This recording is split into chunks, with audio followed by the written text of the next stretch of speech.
नमस्कार दर्शक बंधु पाणीपाग अपडेट रे आपनको स्वागत।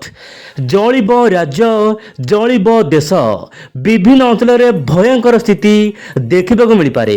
राज करिब ग्रीष्म ऋतु, राज करिब प्रबल मात्रा रे गरम और गुलुगुली। यही भली सूचना देछि भारतीय पाणीपाग विभाग। मार्च रु मे मास तातीब राज्य तातीब देश। वर्तमान समय बड़ खबर कौन रही दर्शक बंधु आसतु आज अपडेट आलोचना करवा। वर्तमान समय देशर विभिन्न भाग में आरंभ होईची ग्रीष्म ऋतुर प्रथम चरण एवं यही प्रथम चरण आप देखिपे विभिन्न अंचल में भयंकर स्थिति देखा मिल पारे। भारतीय पाणीपाग यही सद्यतम बुलेटिन अनुसार दर्शक बंधु मार्च रु नहीं आप रोचे मार्च रु नहीं मे मास मध्य पूर्व एवं पूर्व केंद्रीय भारतर अधिकांश अंश, दक्षिण पूर्व उपद्वीपर अनेक अंश, उत्तर पश्चिम एवं पश्चिम केंद्र भारतर किछि अंचल में प्रबल ग्रीष्म प्रभाव देखा मिल पारे। जहाँ दर्शक बंधु हिट वेव कंडीशन देखा मिल पारे। ताहार अर्थ हो दर्शक बंधु तापमात्रा प्रतिदिन प्राय 45 डिग्री पार करें, तापमात्रा 40 डिग्री पार करें। हिट वेव कंडीशन रहिबो, घर बाहर मुस्किल ओडिशा दर्शक बंधु स्पेशली कहना चाहिए ओडिशा में मार्च 1 रु नहीं आज तो मार्च 1 तारीख 2 रु नहीं मे मास मध्य प्रबल मात्रा रे ग्रीष्म प्रभाव देखा मिल पारे।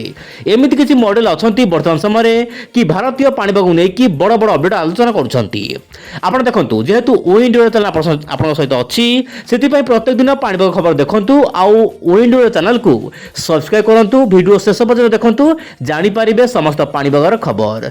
वर्तमान समय दक्षिण पश्चिम वायु सामान्य ओडिशा मध्य को जाऊँगी, सेहीपरि पूर्व वायु जाऊँगी ओडिशा मध्य को, किंतु वर्षा हमार कौन आशंका ना कि वायुर चलन माध्यम जहाँ जनापड़ी आगामी 24 घंटा मध्य जो रोचे बारिपदार आखपाख अंचल में अति हाल्का व हीन जल वृष्टिपात हो पारे, किंतु अत्यधिक भारी वर्षा कौन अंचल हमार आशंका ना आप मोबाइल स्क्रीन देखिपे।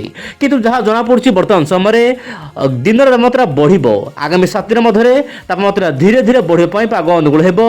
पश्चिम अंचल गुड़िक जमीक नुआपड़ा, बलांगीर, एसबू संबलपुर, झारसुगुड़ा एसबू स्थान मान तापमात्रा बढ़ाई पाग अनुकूल हो पारे। क्या भातले बादल बाहरी पारे, किंतु बादल बाहर वर्षा हमार कौन आशंका ना। आगामी 24 घंटा पाग शुक्ला रहिबो। तेबे दर्शक बंधु जदि देखा सारा भारतर पाणीपाग खबर मानचित्र माध्यम आगामी 24 घंटा आप देखु भारतर विभिन्न राज्य में पाग शुक्ला रहिबो, किंतु वेस्ट बेंगल सिक्किम आखपाख अंचल में हाल्का मध्यम धरण वर्षा हो पारे। खास करके सिक्किम अंचल में मध्यम धरण थंडरस्टॉर्म लाइटिंग बा घड़घड़ी सहित वर्षा देखा मिल पारे। यह सहित दर्शक बंधु ओडिशा पाग मुख्यतः शुक्ला रहा देखिपे संपूर्ण पाग शुक्ला कौन वार्निंग ना, किंतु जहाँ जनापड़ी सिक्किम सहित जो रोचे आप केरल आखपाख अंचल में हाल्का मध्यम धरण वर्षा घड़घड़ी सहित वर्षा हो पारे उपरबेला समय, किंतु अधिक वर्षा कौन अंचल में हबार आशंका ना।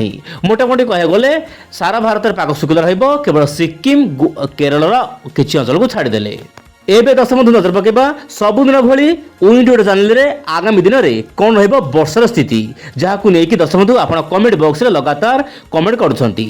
जहां जना पड़ुछि दर्शक बंधु 10 रु नहीं 15 तारीख मध्य खास अपडेट रोचे ओडिशा पई। हाल्का मध्यम काल बैशाखी देखा मिल पारे।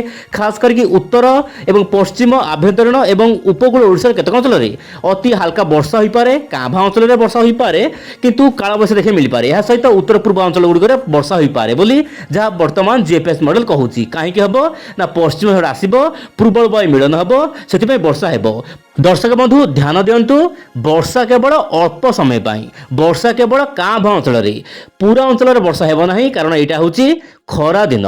वर्तमान समय पाणीपाग कौन सब अपडेट रोचे आप प्रत्येक दिन ओइंडियो चैनल देखु एवं आपंकर मत प्रकाश करूँ कमेंट बॉक्स माध्यम। आज नमस्कार, जय जगन्नाथ दर्शक बंधु।